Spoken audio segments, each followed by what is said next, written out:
சண்டேனாலே special தான். So இந்த special சண்டேக்கு special breakfast செய்யலாம்னு சொல்லிட்டு சிக்கன் கறி தோசை தான் நான் செஞ்சுருந்தேன். ஸோ இந்த கறி தோசை எப்படி செய்கிறதுன்னு பார்க்கலாமா?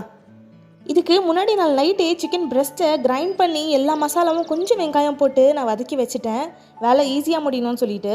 காலையிலேயே தோசை செய்ய ஆரம்பிச்சாச்சு. இதுக்கு முதல்ல 3 முட்டை எடுத்துக்கோங்க. அது கூடவே வெங்காயம், பச்சை மிளகா, கருவேப்பிலை நல்லா ஃபைனாக சாப் பண்ணி அதை ஆட் பண்ணிக்கோங்க. கூடவே தேவையான அளவு பெப்பர் அண்ட் சால்ட் ஆட் பண்ணி இது நல்லா பீட் பண்ணி விட்டுருங்க.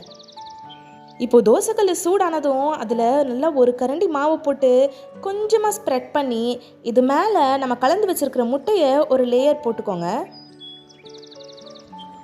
முட்டை ஒரு லேயர், அது மேலே நல்லா தாராளமாக சிக்கன் கொத்துக்கறி, அது மேலே ஃபைனல் டச்சாக மறுபடியும் ஒரு கரண்டி முட்டை போட்டு இதை ஒரு சைடு நல்லா வேக வச்சுக்கோங்க. ஒரு சைடு வெந்ததும் திருப்பி போட்டு ஹை ஃப்ளேமில் ஒரு 1 மினிட் குக் பண்ணி எடுத்திங்கன்னா ஒரு சூப்பரான கறி தோசை ரெடி. இதுக்கு சைட் டிஷ்லாம் ஒன்றுமே தேவையில்லை, அப்படியே பிச்சை எடுத்து சுட சுட சாப்பிட்டு பாருங்கள், சும்மா தரமாக இருக்கும். தேங்க்ஸ் ஃபார் வாட்சிங்.